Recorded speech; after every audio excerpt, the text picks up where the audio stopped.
Bless it.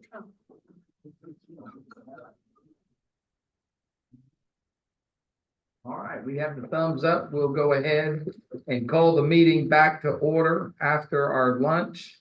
Thank you again, Ms. Beth. Such a good lunch. You're welcome. It was outstanding. Did it all by myself. Well done. All right, I believe we are through 5 items, moving on to number 6, other business. We will start with our department head reports. Chief Wright. Yes, Lisa and Beth bought a bullhorn. They hold me to 10 minutes. So I want to talk about the fitness of our agency right now. Currently, we have 134 sworn police officers employed at the Town of Somerville Police Department. We have 3 vacancies right now. We usually carry between 3 and 5. I've got several certified police officers that are lined up, they're in the process right now to fill those 3 vacancies. I do have 2 deployed right now for a year, which are included in those 3 vacancies. One has got deployed with the Navy and one is deployed with the Army right now. So when those officers come back, we'll bring them back into the fold. I have 22 police reserve officers who work for free for the Town of Somerville. And I have 7 administrative employees. All positions are filled. The 911 center, which is emergency 911 for both communication, the police and fire department, we currently have 18 employees with 2 openings right now. We did test 2 very good candidates this week. We're state accredited, and we have been for years, but we applied for a grant for national accreditation. Currently, as it stands, for the Commission of Accreditation Law Enforcement Agencies, there's only 17 municipalities in South Carolina that have this accreditation. We're hoping to be the 18th. There's only 48 in all of the South Carolina that are certified or qualified in this. And to give you some perspective, there are 272 law enforcement agencies in the state of South Carolina. A lot of people don't know that. Most police agencies are 10 people or less. We have one of the largest police agencies in the state. And there are roughly 11,672 police officers in the state of South Carolina when they're fully staffed. In 2023, this is an interesting number. We've really gone to the streets and proactively policed. A lot of what people talk to us about is they see law enforcement everywhere. You can look at that as a positive or a negative. I look at it as a positive because that's a crime deterrent. Certainly, the officer may be assigned to a certain team or on a certain project, and they don't know that. So they could be driving from point A to point B from a meeting to something else, and they're deterring crime that way. But we're not going to be reactive here in the Town of Somerville Police Department. Much like other agencies, they're relegated to being reactive because they're so shorthanded. We're not in that situation. When you're shorthanded, you have to basically take your report calls and then it gets on to the next. So we're not doing that right now. So that number is pretty crazy. We proactively see 424 unlawfully carried firearms in the Town of Somerville. Our special enforcement team only consists of 5 people, and they are basically a crime suppression team, street level, and they seized 188 of those 424 firearms. In addition, that team is using technology to their advantages. I'm not going to dispel or tell you all about in this open setting, but they are using technology to their advantage. They recovered in 5 months 38 stolen vehicles. I could tell you right now, in my time of going on 27 years of working here, the average is about 1 a month. They recovered, just that 5-person team recovered 38, most of which are not stolen in the town. They're stolen in the Tri-County area, and they come to Somerville. They're recovering sometimes 2 a night. In addition to the stolen cars, they're recovering. A lot of these people are perpetrators of other crimes. They're stealing the cars where they commit their crime, and they come back here where they lay their heads, which I'll get to that number in just a moment. But over $600,000 worth of stolen vehicles have been recovered. That the taxpayers of Somerville, even if it's not their car from Somerville, they understand that their money is going to a good cause, a good purpose, because they're using technology and proactive policing with intelligence-led policing to the benefit of our community and for the safety of our stakeholders. The exception of vehicle thefts, criminal sexual conducts, all Part 1 crimes, which if you go to our website, thank you, Chris, for updating our statistics. Part 1 crimes, for example, are going to be arson, aggravated assault, burglary, criminal sexual conduct, which is CSC, homicide, motor vehicle theft, and robbery. So we only went up in 2 numbers. I'll say this openly, I directly attribute the crime reduction in the town of Somerville to our proactive policing posture. The fact that we are going out there and you see blue lights, whether they're writing a ticket or warning, or they're out there having an interaction with somebody, a positive interaction, negative interaction, what it may be, they're deterring crime. Next. So to look at numbers from 2022 to 2023, we went down in calls for service from 96,600 to 94,400. I don't know what that disparity is, but they do kind of fluctuate for the last 11 or 12 years. They're give or take, it's in that range right there of calls for service. That's quite a significant number of calls for service. Arrest, we went up in arrest. I told you we were being proactive. That doesn't mean we're just going to arrest you if you do something wrong. We certainly have leniency and discretion at our disposal, but we are arresting more wanted felons, known felons, and people who are committing dangerous crimes than we've ever had before in Somerville. I will tell you, going back to the gun statistic, I mentioned this one time in front of council before. We have some new members. Back when I was in K-9 for 10 years and proactively policing, I might have seen 1 or 2 a month where I would see the gun. They're getting we actually had a car. One of our officers got out at 3 o'clock this morning at Circle K. Guy was acting suspicious in the car. He got out with them. One of them ran. He caught one of them. They had a safe in the car that was broken open from somebody's house. There was 3 stolen guns in the car. They had burglary tools. So certainly we're trying to find out whose safe it is and whose guns they are, but we charged him. But that's proactive policing. That's officers not just driving by a car that's sitting there. They want to see what they're doing there. Why are they sitting there? Can I talk to you? And they're reducing crime that way. So all of our crime solvency is going on, not just in the town, but it's also helping. We've solved several of North Charleston's homicides this year with our proactive policing. That's a true story. Arson, we had 0 this year. Burglaries are down significantly. That's a part 1 crime. Obviously, criminal sexual conduct, you're talking about a disparity of 4 numbers. That number kind of fluctuates, give or take that number. Homicides, we were down to 2, which back in 2021, we had 2. We had 5 last year, which was a lot for us. Larcenies are down. I think a lot of that has to do with proactive policing and also people calling us. Robberies are down. I mean, the numbers are almost cut in half. I mean, this very, very significant number reduction. Now, as I told you before, the reason why you're seeing this number here for vehicle thefts have gone up by an average of 30 or aggregate of 30 is because we're actually solving with all the stolen cars we're recovering. They're actually taking down theft rings. And I'm not going to tell you how we're doing it, but if you want to get off me on a side note, I'll explain to how you're doing it, how we're doing it, and you're going to be deeply impressed. Things you see on television are happening right here with very smart police officers, keen police work that are down there putting their nose to the grind every day. Aggravated assaults, look at the number that's going down there. Again, I attribute this to police officers out doing their job every single day. Any question about crime or any of the numbers I've posed to you before I move on to the next slide? Well, I'll say this is Sheriff of Public Safety, and I'm proud of it. You reduced crime overall. Yeah, you know, other than the vehicle thefts and the sexual assault, not a little bit. But I'm very proud of that because you know, you guys have been working with me over the years, and we've slowly brought it down.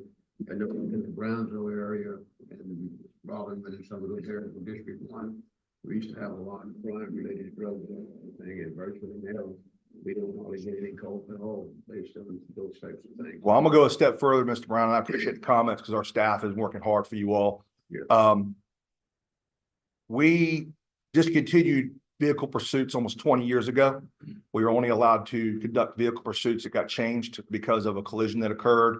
And they only conducted vehicle pursuits if it was a Class A felony, which is going to be murder, rape, one of those high class felonies. When I was appointed in April of 21, I changed the policy to pursue at certain times. I'm not going to say those openly in here, but I'll tell you on the side. We are arresting tons of people in vehicle pursuits. We're recovering stolen property out of their cars, stolen guns, lots of drugs, lots of money. We're averaging about a pursuit a day now. And I know that makes some insurance holders shriek. I know that Smurf was not real happy with us at first, but when I was able to tell them 1 year's of numbers of how many pursuits with apprehensions versus how many collisions versus how many police cars were collided with or were involved and how many injuries we had, it certainly mitigated what they were trying to say. There's a risk and everything we do, and everything you do, in every line of work in the private sector or the government sector. And we always know, does the risk outweigh the means? And putting our leaders and our police officers in position to make decisions to terminate these pursuits at times that need to be terminated, they're making those terminations, and we're able to show those numbers. So thank you for that. And I will tell you, yes, when I came to work here, Brownsville and Robin Wind was a crime haven. If I mean, I was getting lots of drugs in those neighborhoods, making lots of arrests, but that is now a very nice, tranquil place for you to take your families. You can walk through now and not worry about anything. So next. I just threw these out here because we're going to be talking about them again next month, but they're things I think everybody's kind of known about. But we kind of went through the different phases of salary increases. The thing, and I'm not going to be repetitive from what we said last year, what I'm going to say next month, but basically it's keeping up with the Joneses is where we are. It's where this profession, and I think the fire services too, where when the state gives a big raise for their troopers or whoever, then that sets the standard, and then everybody else is trying to keep up with them. So that's what we've been doing. Certainly our police officers are very excited about the future, what's going on here, and obviously you all taking care of them. Taser replacements were at end of life. Basically, to explain it real quick, almost like Apple, when Apple changes a charging port, they have a phone and now you have to buy a whole new plug. That's kind of how Taser and most of this stuff we deal with, the body worn cameras, as you see below it, in-car cameras, they come to end of life, which means they will no longer build that device. They'll no longer provide pieces of that device. They'll no longer service that device. And most importantly, the part that we can't have, they will no longer come to court as expert and witnesses to help us if something happens with using one of those devices. So we've already started the first process this year of buying tasers, or last year, and then the first tranche of money we used, we got grant money for mobile in-car cameras and obviously for body-worn cameras as well. So we've streeted, I think, 70 body-worn cameras already of the new ones. So we're actually have those on the street. Our crisis intervention team, obviously ARPA funded that. It's for 2 police officers and a mental health clinician. I just want that to be on your radar. That does not end until December, but I will say that council members openly say on the dais that they felt like that was some of the best spent money they'd ever seen spent for law enforcement since they had been on the dais. And I would agree with that because of the reduction we're seeing in the mental health calls, the level of time it's taking, the amount of time it's taking them on these calls, but also too, just they know that they have this resource they can reach out to and use. I've talked about this for the past couple of years, but I've never actually said I'm gonna ask for it. But I've talked about it as community resource or community service officers. I'll talk more about this next month. But basically, 2 people who are not certified police officers, young people, probably 19, 20, who want to pursue, maybe if they want to pursue a career in law enforcement, we will get them a pickup truck with different things in the pickup truck to help people with broke down cars. A lot of times we have a police officer sitting out blocking the roadway, waiting on a tow truck to come or waiting on somebody to come give them gas. Where we can get these vehicles moved. I spent 15, 20 minutes in front of you old-fashioned Friday rush hour traffic. I didn't mind doing it, directing traffic, but the car was stuck. We couldn't get it to move. This would be able to relinquish that and allow that police officer to go back on in service. Also, too, they can also handle non-in-progress calls for service. So if you have your cars are broken into a Sullivan Branch path, these officers can come out there, take the reports, non-in-progress. They can also fingerprint your vehicle. If they need to call other resources, they can. Mount Pleasant, City of Charleston, North Charleston, and Berkeley County all have these people on their staff. So I'm really looking for the future of us being able to do that. And last but not least, for the police department, a Polaris all-terrain vehicle, much like was bought with I think a grant from the fire department and maybe some impact fees, but they have a gurney on there as they use theirs for the festivals and different things. But we want to use it for Team 6. So I'm looking at a funding stream maybe from hospitality tax, because they are the ones that are going to be patrolling the Sullivan Branch bike path. The motorcycles do it now, but it's becoming much more difficult to do that. Also, too, Team 6 is dealing with a lot of the homeless population. So we're having to help relocate these makeshift homes and tents and shelters that they have. So having the ability to transport that stuff in the back of this, and a lot of these places are in woods. They're back in really hard to navigate locations. So any questions about the police department budget before I move to the next? Okay, I brought this up for the past 2 years. This time it really needs to happen. When I talk about public safety communication, it falls under the police department, but it's the police and fire department. So I make sure everybody understands that this is not the police department asking for something. This is myself and Chief Melcher asking for an IT position. Currently, we're at a fever pitch. Our guy who's handling IT for us, and Lenny will attest to this. Lenny works with him a lot to help him out and help him stay on track when he needs help. But we need somebody in that position. Basically, we have one person who's an IT person who understands and does all the technology. Then we have a ticket person who handles basically if your computer in your car goes offline, the Bluetooth, the scanner, your tablet, your camera, your body camera, your walkie-talkie radio, not just for the police department, but the fire department. So I have two people that are not just handling every piece of technology that's in the vehicles and the fire trucks. They're also in charge of all the phone lines in the police department, all the fire departments, all of the computers in the entire police department, including dispatch, and the networking or lack thereof between the fire departments and all their computers. So we really need to, as we grow, we've grown with technology. We have not grown in the technology department. So we really need that. That is a critical, when I say critical, a critical need. And I'm going to go to somebody who's very unbiased. Lenny, if you could just say, shake your head, yes or no. Am I right? Okay. So any questions? I agree. I'm about 11 and a half minutes, so I broke the rules. Good to go. Thank you all for your time and appreciate your support more than you do. Thank you. Thanks, Chief. Appreciate it. And I congratulate the banks. I called two things off my camera. You all saw them. One's in jail.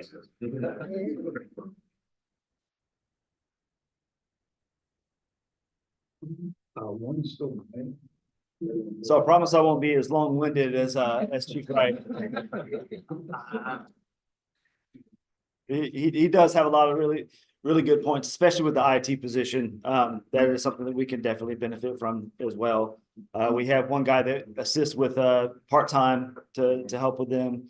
And basically one of our deputy chiefs is the other part for us. So anyway, on the fire side, we currently have 6 stations. We just opened up our 6th station at the end of last month. When I started here, it was just 3 stations. So we've doubled the amount of stations in 23 years. That's 8 companies, 6 engine companies, 2 ladder trucks, 114 total personnel, and 98 on shift work, and then 16 Monday through Friday. We had in 2023, 6,681 calls. We usually go up to 300 to 400 calls a year in that. So it's definitely not slowing down.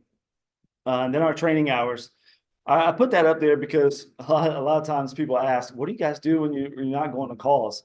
We do an awful lot of training, and it shows. We had 44,000 hours of training last year. Our training is second to none in this department. In the town of Somerville, I will put the town of Somerville training division against any other agency around here. Not only do they take care of us, but we go to other classes. We go to out-of-state classes all the time, conferences and everything. So we're really focused on personnel development and training. Next slide, please.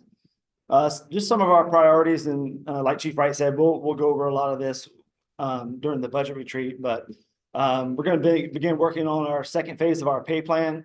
The prior fire chief, if you guys know who that is,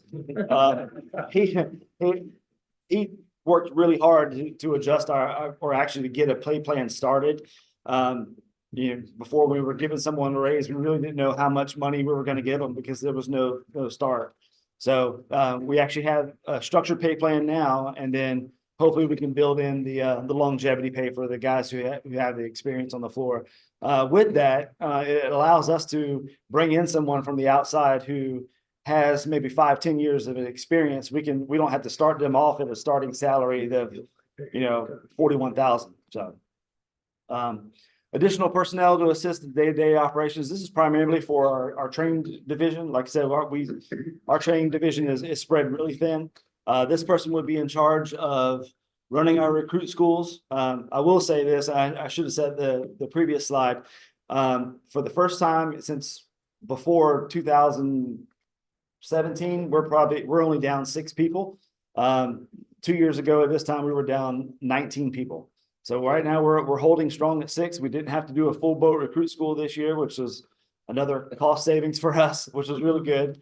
But now we're able to focus more on our personnel, which is really good. We do have some additional equipment requests to better serve our citizens. Like I said, we'll go through those whenever we had the budget retreat. The next one's pretty big for us. Improving the leadership throughout the ranks of our department. Our department is pretty young. A lot of really, really outstanding firefighters, but when it comes to leadership, they don't have the experience of leadership. So we developed a program, our training division, has developed a program, that we're going to put eventually all of our captains and future captains through this program, leadership program. It's 2 weeks long, and we're really excited about it. Obviously, improving our leadership, translates to the streets, and we're able to provide a lot better customer service as well. Continue to enhance our current facilities. That's mostly with communications, networking our stations together. And then continue our positive relationships with auto aid and mutual aid partners. We just recently had a meeting with North Charleston, who we signed years ago, a auto aid agreement. We met with them the other day because now that Station 6 is open, they're looking to bring some of their services to assist us and vice versa. So, and they're North Charleston is currently about to open up their station in Watson Hill. But that's about it in the glance. If you guys have any questions, I'd be free to answer any. Any questions for Chief? All right, thank Thank you, guys. If I can I clarify something here for a moment? I know there was a little confusion, when we met the other day and we talked in the past that you didn't think that there was still benefits available, health after retirement for, police, right? Fire. I mean, Well, for fire, time. that's what I meant. Yeah. I mean, for fire.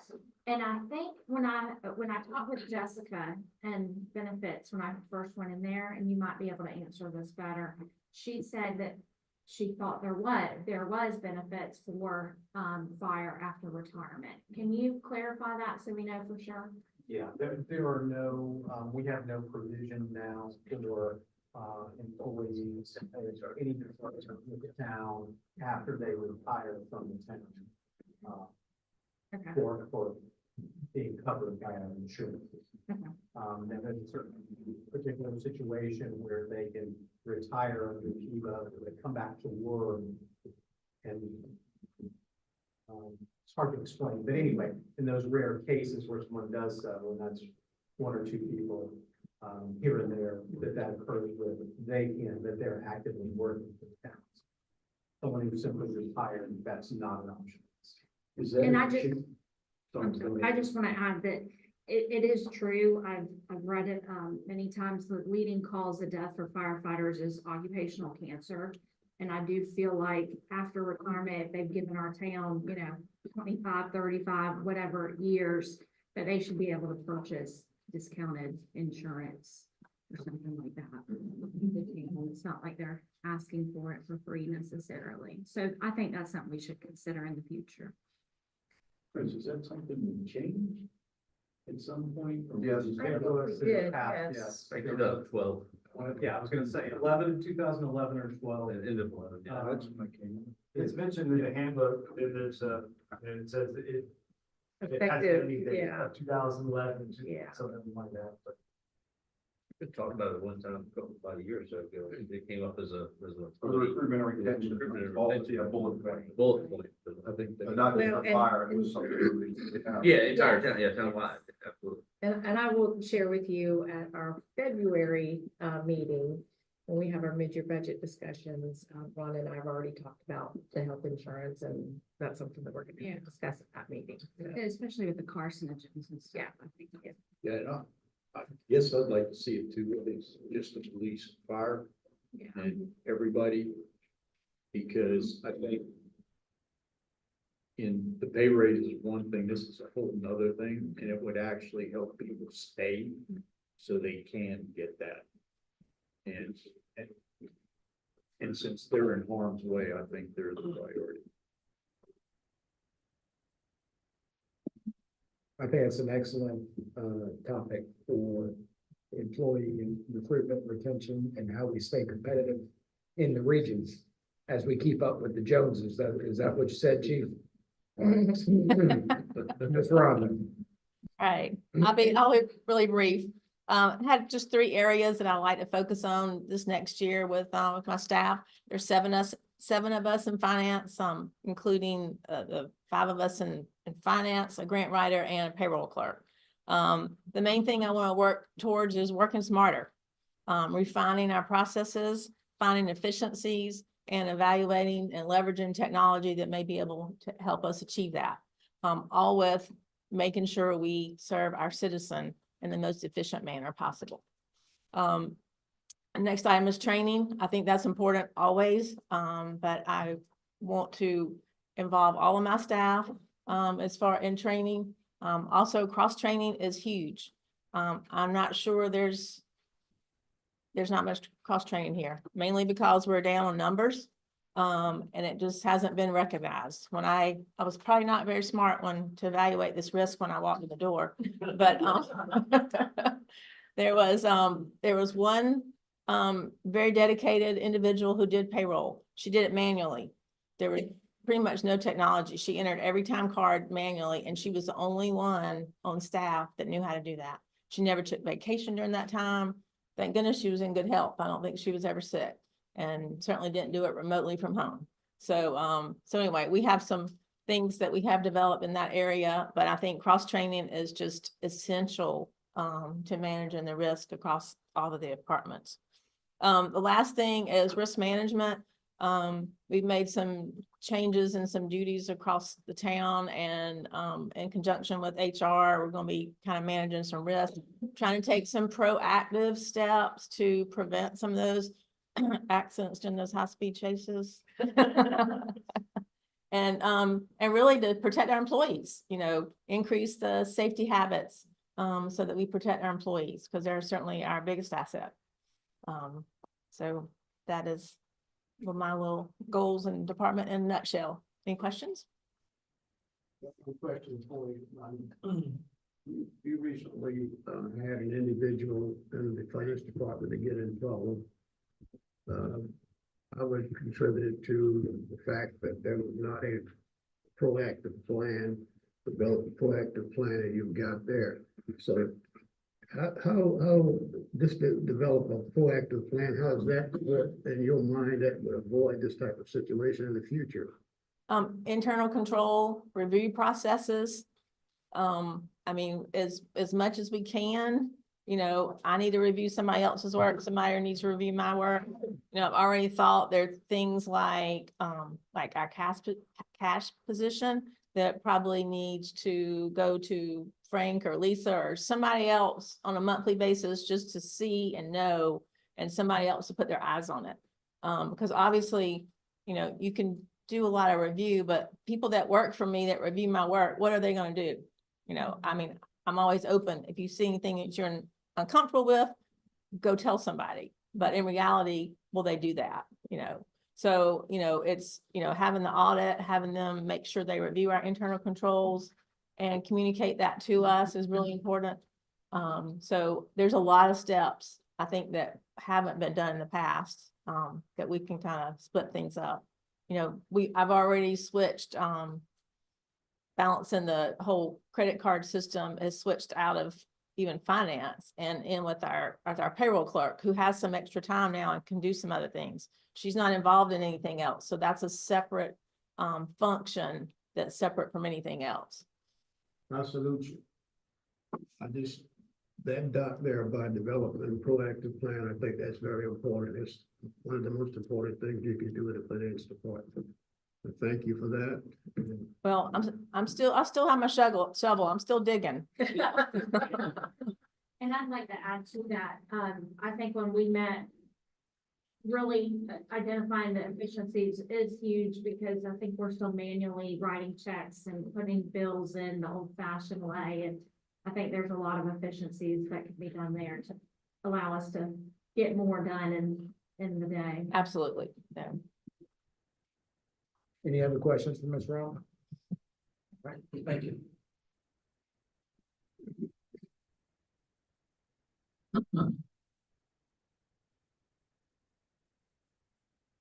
Mine should be short and sweet too. We're gonna kind of highlight some of the projects we've already talked about, so it should be short and sweet. I want to give a outline of all the departments that come under community economic development. That question's come up a few times. So it's planning, building and codes, code enforcement. I recently added facility maintenance, of course, capital projects, annexation, and then economic development. So next slide. And just some of that projects that we'll be working on this year. Of course, the public safety facility, as I mentioned, Main Street resiliency, town hall exterior renovations and repairs. That's the old town hall. We actually just did the RFQ and had our mandatory walkthrough on Monday. I'm glad to say that we had about 25 folks show up for that bid opening, our pre-bid walk. Thanks to Sandy in finance department, but she's done a really good job of helping us with our RFPs, getting them out. So we had a great response on that. Continue annexations, really a top priority for us. Wayfinding sign implementation. I did two little stars on that one. Working with Jesse and Amy in Dorchester County.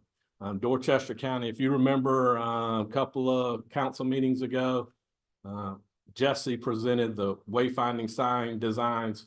So Dorchester's moving ahead and we would like to be able to piggyback with that project. So funding is going to be key if we can come up with the funding to implement that. I think it's really a game changer for the town. I think it's something that everybody in the town is going to see and it's an impact on our visualization of how the town looks. And also economic development. It's got an economic development aspect to it. Some department personnel updates. I think it's important to update you on that. Nick Brazel, our arborist that works under Jesse, is going to be leaving us. His wife has accepted a position in Georgia, so we'll have to hire someone for that position coming forward. And that's all I've got. Any questions? Any questions for Frank? I just had a comment. We flew over that continue annexations bullet. Yes. And I'm guessing that's because we've given you little to no guidance whatsoever on what we want to pursue. Well, actually, I was just showing these guys on this side a map that I had Bryce and our GIS department come up with. I asked him to find 150 acre parcels inside the city limits and that are buffering the town, undeveloped. So we're trying to target those undeveloped parcels out there. As I've told everyone before, if you hadn't heard my little speech on annexations, it's a lot easier to annex vacant property than it is developed property. So that's really our goal and our, intention as we move forward for annexation. Thank you. Yes, ma'am. Can we, or should we, or shouldn't we, I don't know, consider any kind of like tax credit or anything to try and fill these donut holes to annex them?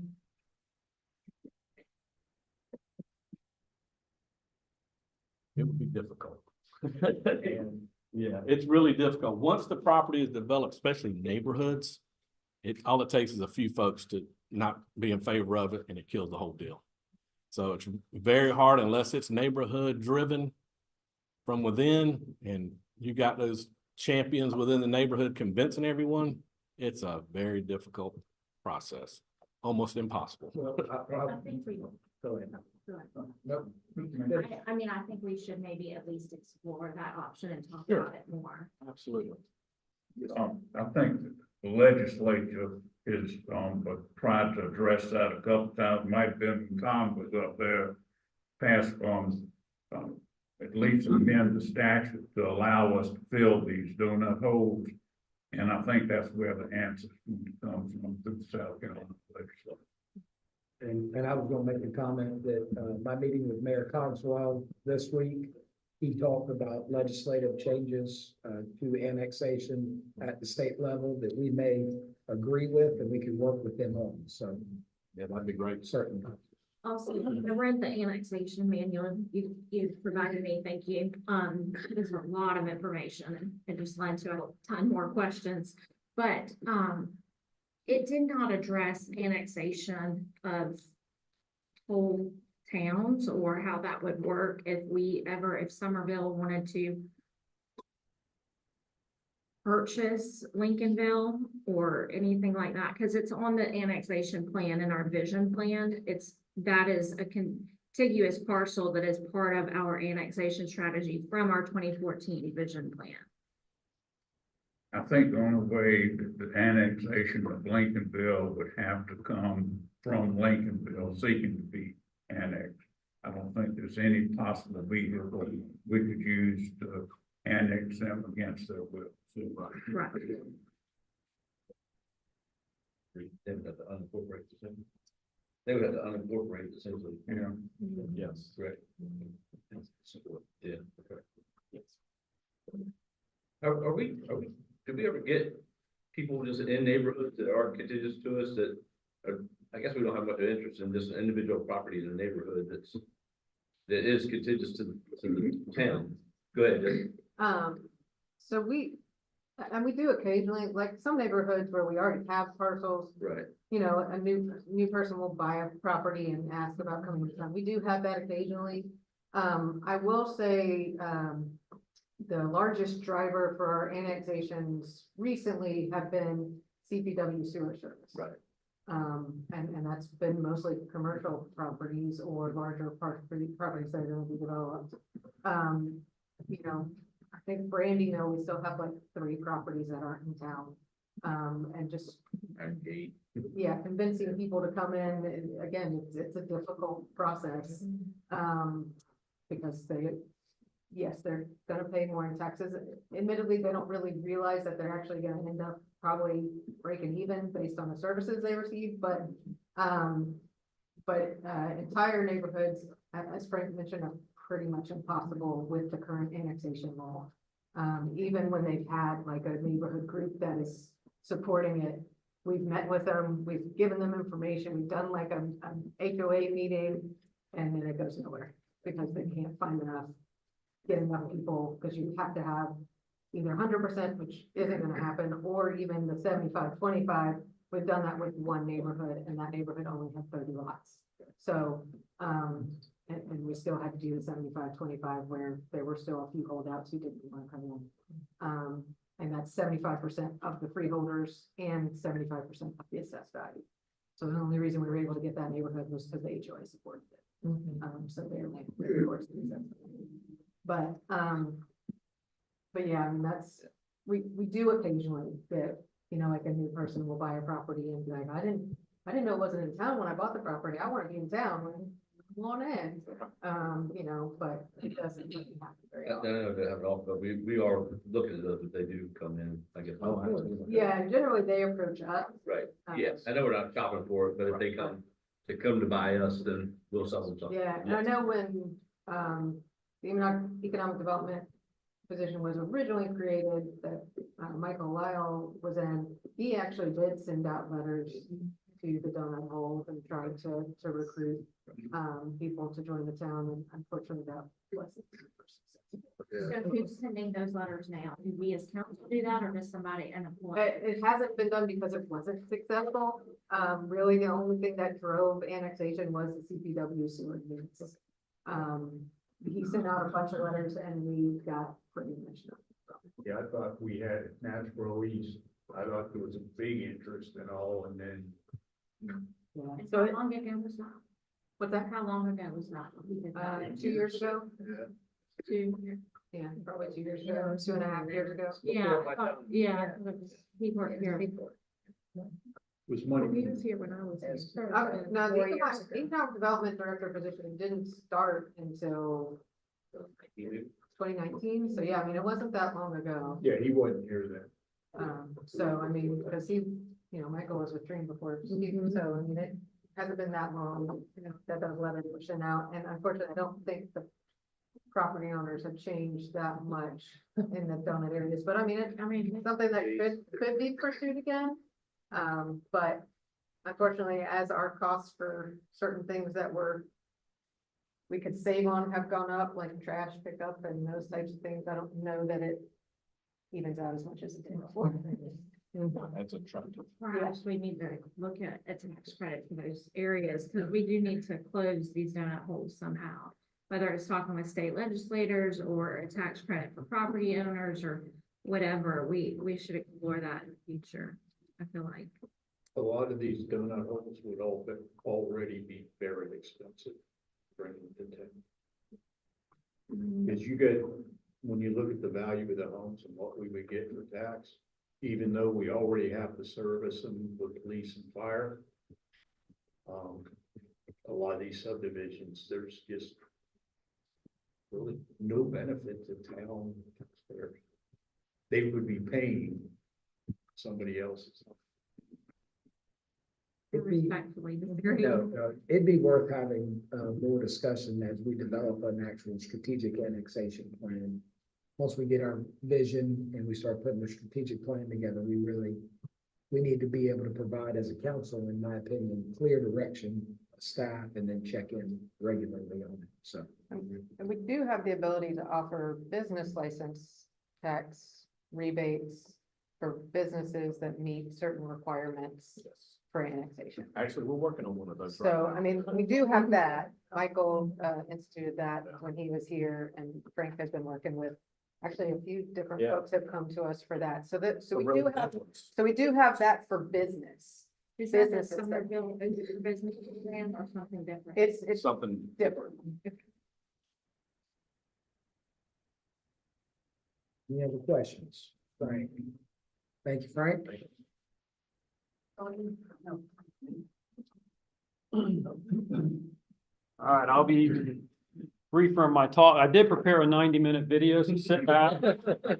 No, I was just gonna explain a couple things. I didn't go into too much detail, but since I came to Somerville in 2007, and since then, we have been trending really strongly with cloud-based applications. We try to, since we were known for a very lean staff, and Doug alluded to that earlier, we're trying to minimize the on-premise hardware that we have to reduce the amount of power, cooling, room, administration, and all that. And we were really going to cloud-based. So you can see when I first got here, we retired our email server. We adopted Office 365. That was one of the first initiatives we did. Finance is completely cloud-based. Our voice over IP phone system, our court system. The court system is interesting. I can briefly explain that. We're using Tyler Encode, which is our same as our finance when I arrived here. Dorchester County uses a cloud-based system called CMS, Court Management System, which is actually they pay, but it's a state-based initiative. We actually piggyback off of Dorchester County and we get it for free. So that was a huge cost savings, and that's what the court's using. They've been using that for several years now. We also have what Rhonda was talking about earlier, how we used to do payroll and that kind of thing. Now it's all cloud-based. Planning, engineering, building uses there's a system that integrates all three of those departments, and all of them use that, called CitizenServe. And our GIS system is also all cloud-based. So the next thing I'm going to be doing is we do have an older server at our fleet maintenance facility, and we're in talks now of converting that to cloud-based. And the reason I say this is, again, it's if we're going to go with a lean staff, this is the way to do it. Obviously, you don't want a room full of servers and stuff that people have to administer. I don't know who that's not me. Well, there you go. But anyway, go to the next slide. And I'll talk briefly on cybersecurity. We are challenged with malicious attacks all the time. They're very targeted. In fact, there's probably people in this room that have sent an email to our payroll department saying, hey, I changed my bank. Here's my new bank account and here's my new routing number. Send my payroll check there. And it looks like it's coming from an employee. So they're getting more sophisticated. They're very, very, the threats are just getting more elaborate. And with the advent of artificial intelligence, we expect the whole onslaught of newer and more sophisticated attacks. We do have a lot of preventive measures in place. I won't go into what they are, obviously, in a public forum. We do have a lot of those. I can talk to you in private about those, but you know, when Doug was talking about that position at the police department, it's very warranted. If you look at similar sized departments, of how many people we support and how many employees we support, we're very, very lean, and you can talk to some of the other cities and counties and see what kind of staff they have. We got to be one of the smallest as far as personnel. I put on there, we could really use a security compliance person just because, and that's in conjunction with the police department, but that wouldn't be the position he's talking about. This is mainly, there's so many compliance issues and audits and stuff we have to adhere to, that this person would create policies, do the firewall rules, do intrusion detection, mainly focused on security. That's something that we've asked for. We actually got it approved. It didn't quite, you know, it was all during COVID and it just didn't work out at the time, but we may be asking for that again. I just wanted to give you all a heads up on that. And that's really all I have right now, but do I have another slide? That's it, right? No. Nope, okay. So any questions? That's it. Okay. I'd just like to thank you and back you up. That last one I got was really real. Which one was that? That was The one that said the upgrade that I had the risk and I needed. yeah. And my rule for myself is if they send it to me, I'm not answering. Well, And then I'll recall whomever said Yeah. they sent it. I do a lot of research on that, and I talked about that in the podcast too. It's a $1 billion industry, multi-billion dollar industry. They're very successful. They know what they're doing. You know, a lot of this is not based in the US, and they're treated like rock stars over there. And hey, if I can scam the Americans, you know, I'm the man. I'm gonna be like a rock star. I'm gonna drive the fancy cars, and the kids look up to you. And it's a really interesting culture. But it's a multi-billion dollar industry. They know what they're doing, and they're very successful. So Yeah, definitely check out the podcast episode. nice. There you go, PI. Yep. All right. Thank y'all. Thank you.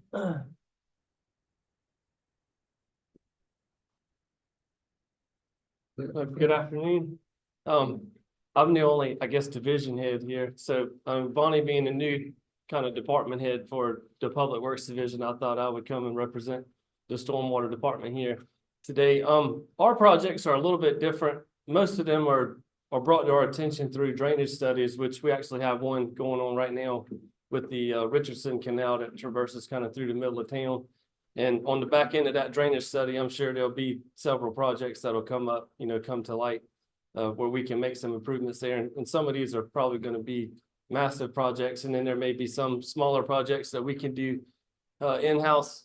The last couple of drainage studies, which was like the Shepherd Park area, we were able to complete those projects in-house with our personnel, and my personnel are lights out.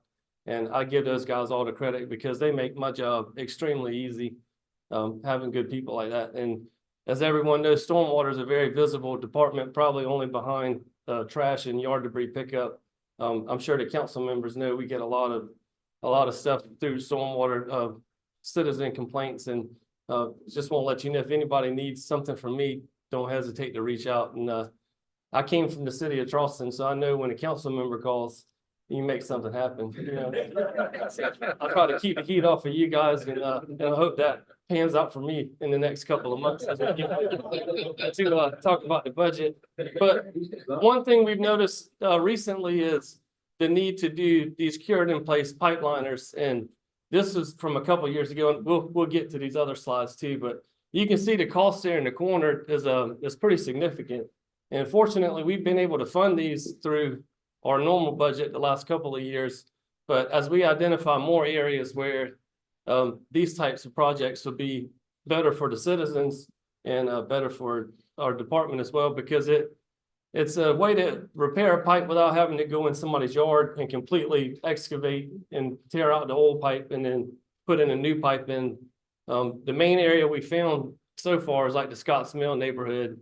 And the first step would be to take down several hundred feet of fence before we could even begin to do the work over there. So this is a very good, viable option to be able to put those things in place. And so, we can go to the next slide. So this was the ones we have that are about to come up, and the cost on this one is even, it's even higher than what we had the year before. And we've already identified as much, just about 1,000 feet of pipe right here, but we've identified at least this much and possibly some more.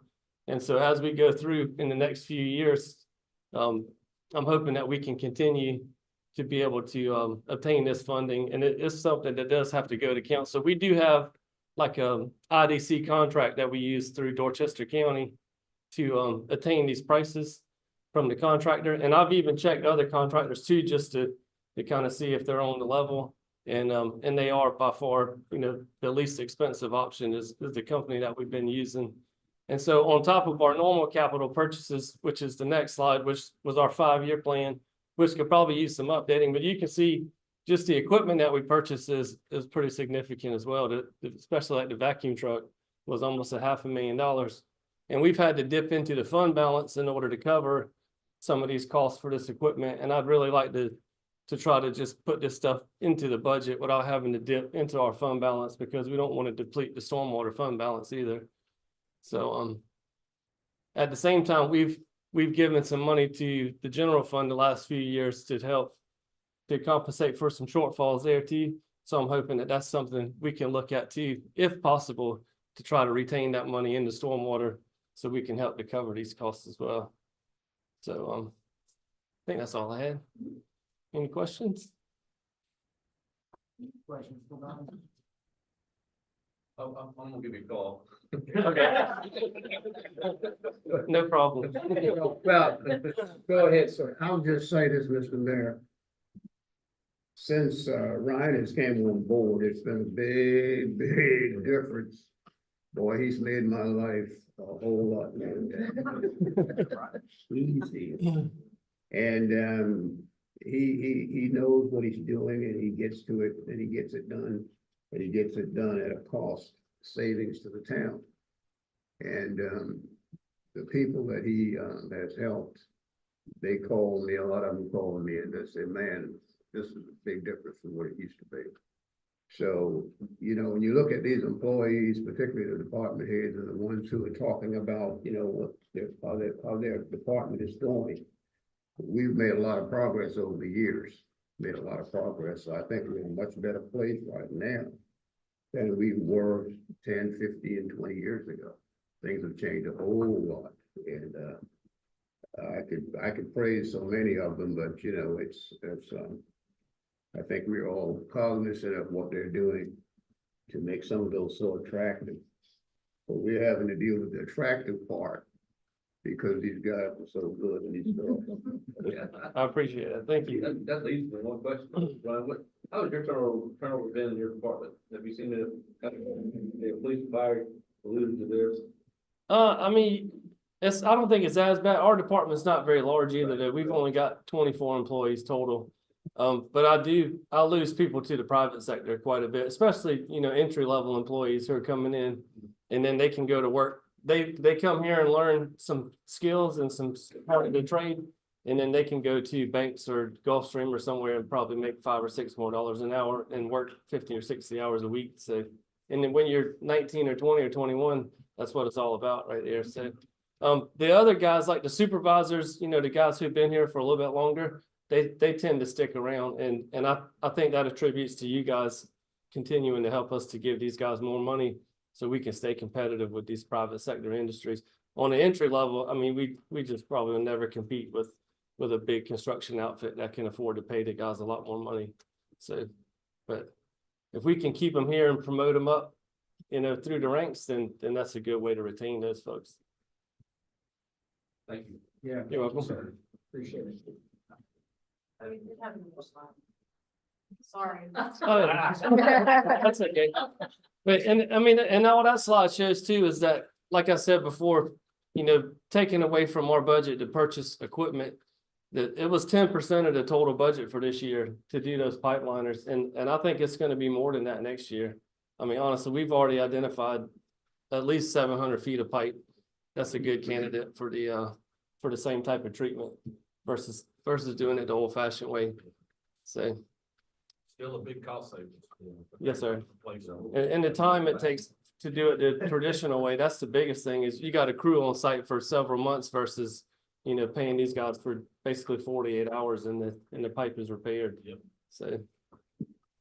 All right, thank you. Okay.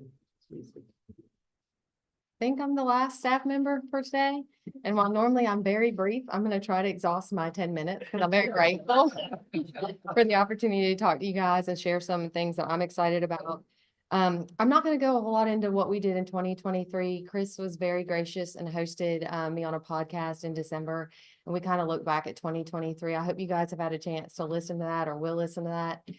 We did so much last year. Look, when we sat down, we talked for 40 minutes, and when I walked out, I was like, well, I didn't even mention this or that or this. So really, I hope that you guys will take the time and listen to that. And hopefully 2024 is going to be just as busy and successful. So I've already started meeting with a lot of my staff, looking at budgets, trying to get a jump start on all of that. And the one thing that I heard from every single person that I met with was storage. We don't have anywhere to store stuff. Our projects team and my electrician, they share literally it is one closet. Russ, back in 2021, we had started talking about expanding the yard at Gahagan, possibly moving the small engine shop there. So you'll see that in the capital improvement plan. It was slotted for 2022 was to go ahead and move that shop there. So while we're not looking to do that, we would like to go ahead, while we do have the permit, it's good for 5 years, to go ahead, put in the piping that's necessary, clear that land, put up a perimeter fence, if possible, put up a metal building, a 6-bay metal building that would give us storage for events. I mean, there's just so many things that come along with the different activities, the variety that we do. So that is going to be kind of our number one priority going into this year, is to try to get that started. Next slide, please. So more than kind of going into like very specific line items, I just kind of want to talk about main big ideas for us. So going into this budget year, one of my focuses is going to be just maintaining our current facilities that we have. So really focusing on quality over quantity. So a lot of our facilities are aging. If you look at Gahagan Park, those fields were completed between 2000 and 2004. And there's a lot of renovations that could be done at that facility, things that we could add to our existing facilities to make them nicer. We started converting a lot of our walkway lights in our parks to LED. We completed Wassamasaw this year, but we want to continue that. If we convert the walkway lights at Gahagan, that's $18,000. We know that. But so looking at some of those things, installing shade structures. I don't know if y'all have ever been to a T-ball or soccer game at Gahagan, and when it's hot, it's miserable. So we can start every year adding some of these smaller amenities that the newer facilities that are more recently built already have, and just making these places better for our citizens. Let's see. Some of the other things, Azalea, their lights throughout the park, they're disintegrating. I asked George Williams, and he's worked for the town for 38 years, when were those poles initially installed? He's like, oh, I think those are older before me. So they've been there for a long time. We just have to start updating and replacing some of those things. The next thing is we have to get the equipment that we need to do the jobs that we have in the town. When I looked at our vehicles, and vehicles are our number one thing, and I say this every year, we're making progress. I'm happy to say we do not have any more vehicles from the 1990s. They're all gone. But we have 7 vehicles, I think, between 2000 and 2004. So they're 20 years old. If you look at the years from 2005 to 2020, so 15 years, PNR only purchased 7 vehicles. That's only 30% of our fleet. That's not sustainable. And that's why we have the equipment that we have today. At any given time, we have 3 or 4 vehicles down in our fleet maintenance shop, and they do a great job. I will praise them up and down. They keep this equipment running, but it's work stopping for us. We are carrying more equipment because we get old equipment, and so we have to keep backups because they are constantly going down. I feel like if we even did like a 15-year replacement lifespan for all of our vehicles, if we got 1 to 2 vehicles, every other year, rotating that, we would keep our fleet current. But when we go 15 years without essentially buying but a fraction of our fleet, it's not sustainable. So vehicles are one of our greatest needs, is updating that. And of course, then we have kind of the standard stuff that we ask for every year, the things that we use on a daily basis, like mowers, things like that. But we have made progress a little bit in the last few years, but we definitely need to do more there. As far as personnel to meet, the growing demands of the town that we see, as far on our, because we're divided into parks and recreation. Parks is kind of our maintenance staff. And that is where most of my personnel sit on that side.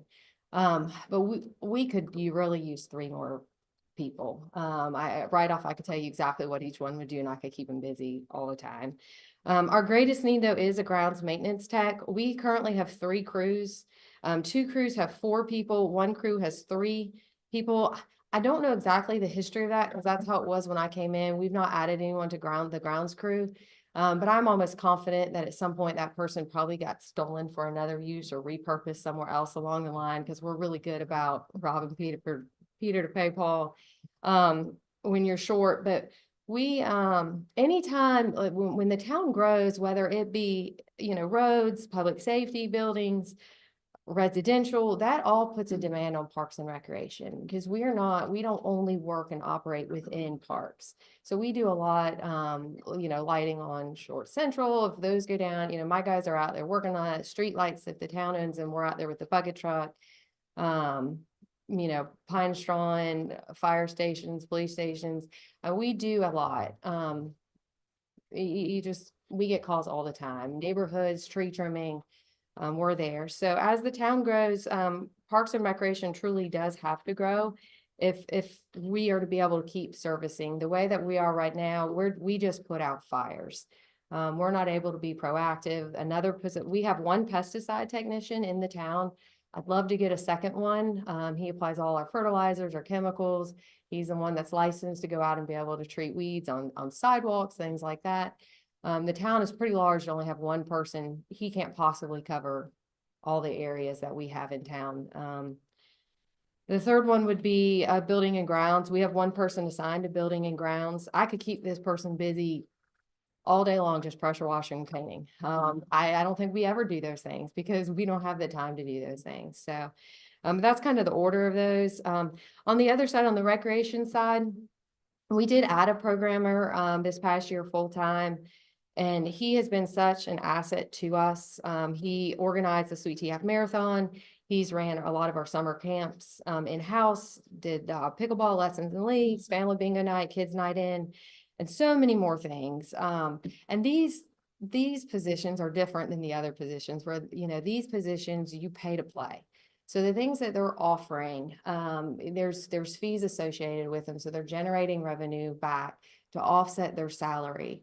But it's quality of life. It's opportunities for people to get their kids more involved. We'd love to be able this person to really focus on programming in other parks. So all of our programming, I didn't even look at the time. Just wave at me if I need to stop, because I'm just going to go. But we would love to do some programming in our other parks. We don't have a lot of nature programming. And I'll talk about that here in a little bit more, but it just gives us the opportunity to do more. We'd love to start like an esports. Brandon's been working with Chris on getting his drone license so we can offer drone classes. There's just so many neat things out there that the community would love. We just have to have somebody able to coordinate and offer those things. Next slide for me, Beth.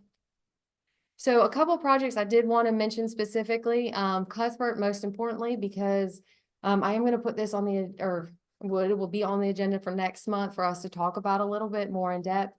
We have money in this budget for design fees for that community center. I think it is going to be somewhat controversial. There's people that like it just the way it is now. They don't want anything to go back. And there's people that don't want an open air because they think it's going to attract, individuals to that park that they don't want necessarily hanging around. I personally would love to see an indoor facility again, an enclosed facility, because it's the most useful. We could program it and also generate some more revenue. But I think it's going to be really important that we get a lot of public input on the front end.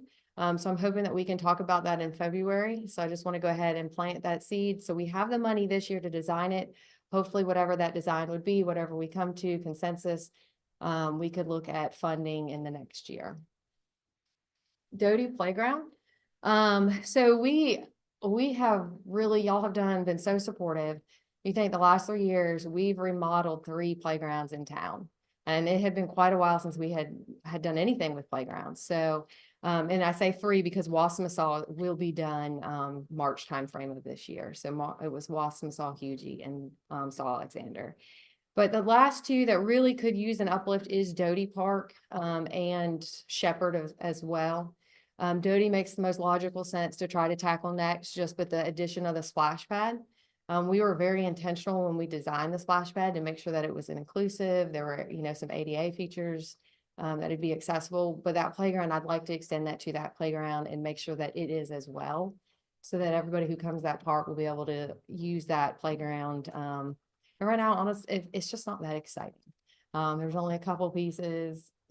10 minutes and your kids are going to be ready to kind of move on. So I'd really love to look at that playground as well.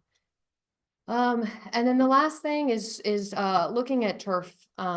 So there are a couple of projects that I would love to consider. The first being Gahagan, the football field. So our numbers for athletics, I've shared with you guys before. I'm happy to share those again. I don't have this with me today, but every season our numbers just grow and grow and grow, and our fields aren't getting any bigger. And we really could use a second Gahagan, but that's probably not going to happen anytime in the immediate future. So we're trying to get creative. I mean, you go out there on a Monday through Thursday and you look at the field and you may see a T-ball in the infield, a football, on the outfield, and soccer in this corner outside the fence. And we're just utilizing every inch of that space that we can. But if we are able to turf that front football field, that's where we do adult ultimate frisbee, we do volleyball tournaments, we do soccer, we do flag. If we were able to turf that field, it would keep us from having, when there's bad weather, or when that field because it just gets worn out. Sometimes we have to give it breaks.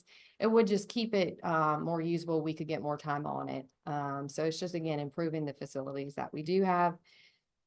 I also looked at possibly seeing if there's interest from council in turfing Hutchinson Square.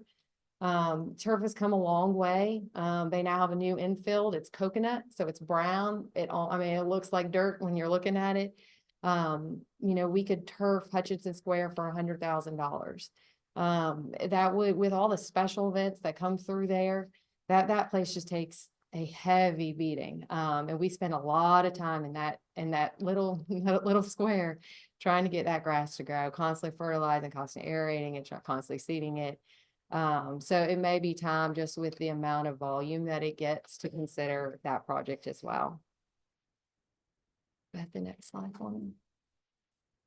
So those are kind of some of the bigger things that you'll probably hear from us shortly, or be hearing us talk about. I'm hoping the Somerville Parks Foundation, you guys hopefully have all heard of them. They're the 501c3 that we established last year.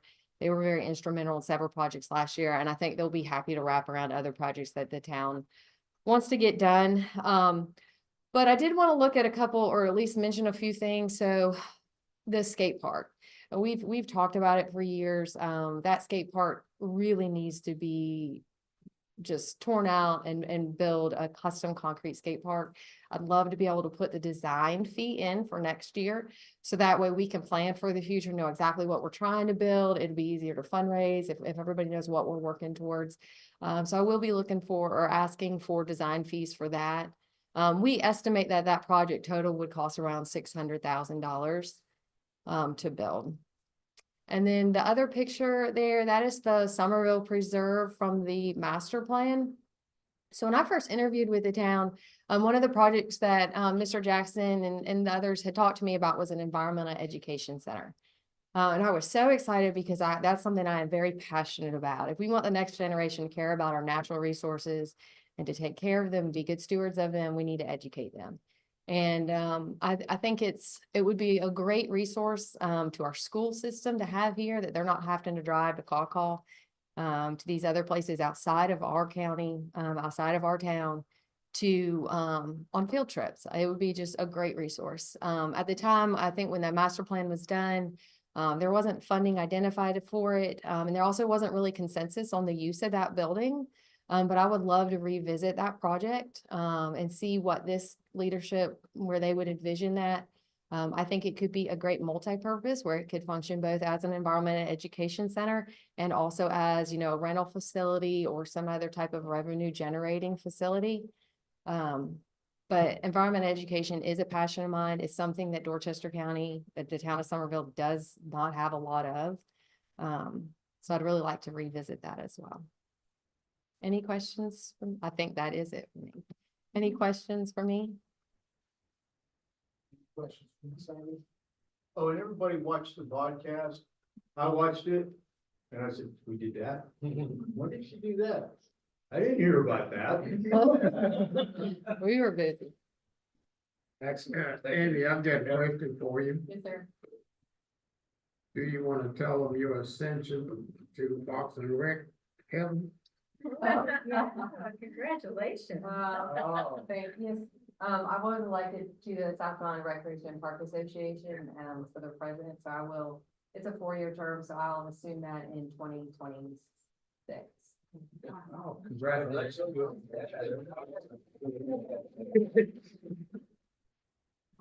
All right, well, we have moved now from 6A to 6B with council members' time. And we'll go in district order, Councilman Brown.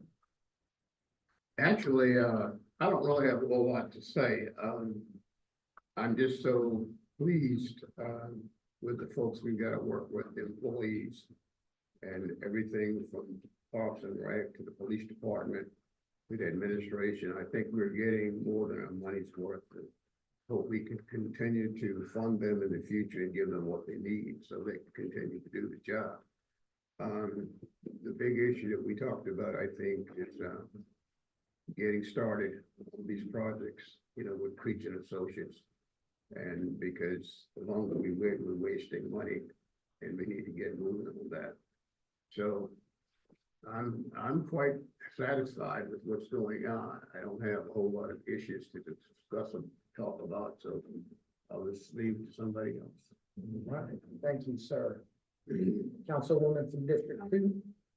Well, thank you all for bearing with all my questions today. I appreciate that. And this has been so informative, and thank you to all the staff for everything you put together. It's been incredibly helpful.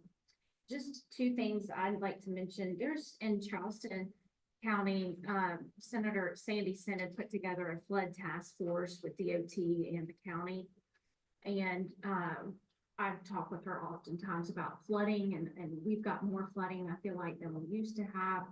And she said that she'd be willing to put together that same flood task force jointly with, if we can get something together with her DOT people and her in Dorchester County and then the town, if we'll get together. And it doesn't cost, it's already funded out of existing budgets with the state. So she said it's not going to cost us anything, but it's where they have a flood task force and they go around and clean out the ditches and do all of those things on DOT roads and other projects. So she said she's willing to meet with all of us and to put that together for the county. And I think that would be in the town really beneficial. So I wanted to mention that. And then, similar to Mount Pleasant, I think people really want to move to Somerville. We've got a great community and more people are going to want to move here. And I feel like maybe in the future, and I'm just putting this out there, that maybe we should look to do what Mount Pleasant has done and incorporate a transportation impact fee. We have our impact fees for parks and fire and police and those types of things, but I think we do need a transportation impact fee, and they have one that they do well with, and I think we should consider that as well for developers. That was everything. On the task force with Senator Sin, I was a member at the city of Charleston, went to Charleston County and the DOT. And that was the first time I'd ever seen like the three entities get together and like try to accomplish something, because there was a time when I got there where we had mixed parcel neighborhoods and the county would dig ditches in front of their house and leave the rest of the city houses the same. And I was like, that doesn't really serve me. And after we got together with her in the DOT, it really made a huge difference on how everybody worked together to try to accomplish the same goals. And that's happening right now on 61, where Charleston will come in to Dorchester County. And so she's working with DOT with that task force, and they'll get to Dorchester County line and they'll stop. Right. And so what's happening is in Matiba Estates, which is not it's in the county, not our area, but those neighborhoods are starting to flood a good bit. And so, and it's a lot in Oak Brook, town of Somerville, there's a lot of areas that are really starting to flood. And so I think it's a great opportunity to take advantage of some free resources. Yep. Absolutely. Councilman from District 4. Now, just thank you everyone for being here today for presenting your information. It's great to see that great retreat, Lisa, and your team for putting this all on today. I thought it was a wonderful day, full of information. I look forward to what's to come. I think I'm very optimistic about the future. So we're always forever optimists, I guess. But we got a lot of good stuff happening just because of what you guys are doing, of course. Y'all are working hard for us. We really appreciate it. Council took a big step last year, moving the needle to give you guys some more resources to of course help out in the retention area of your fields. And I think it has helped. I will echo what I said last year during the budget retreat as fire chief. What we have to do as council now is not take that finish line approach to those projects, because that's what historically has got us into trouble. We get something done and we stop. We say, okay, cool, we made it. And we just say, okay, we're done. No, and the minute we get to where we wanted to go, so the goalpost gets moved. So we just got to keep on trucking with that. So that's what I'm looking forward to being a part of it with this group we have up here now. So a lot of fun days ahead. Outstanding. Yep. Mayor Pro Tem. I just ditto a lot of what everyone is saying here. I think we have a great staff. You guys have done a fantastic job the last couple of years, and several of you have really helped me personally in my neighborhood and just different things that are going on. One of the things that I'd like to see going forth is more community involvement in working with, I'm not sure what we call it. Amy, I'm not sure if it's part of your group. They're going out and picking up trash. But they've got something on the schedule. Someone has that. Sounds good. Right. Oh, okay. And so I know some people that want to get more involved with that and maybe starting back up a beautification committee in the town. So more community involvement in picking out areas of town, and maybe not just every quarterly, but on a monthly basis, go out and really do some improvements to our town and work with our small businesses too, because I know they've got something on the agenda for more beautification in the town. But again, our staff has been terrific. Everything that you guys do with the money that you are given, you do miracles with it. So I just hope that in the future we can continue to give you guys more personnel positions and funding to get things done. Awesome. Councilman Jackson. Yes, I ditto what everybody said, particularly Richard. And this was great. I love the ideas. I love all the things that you've done. And I would love to do them all. But as wonderful as this was, we have a budget retreat coming up.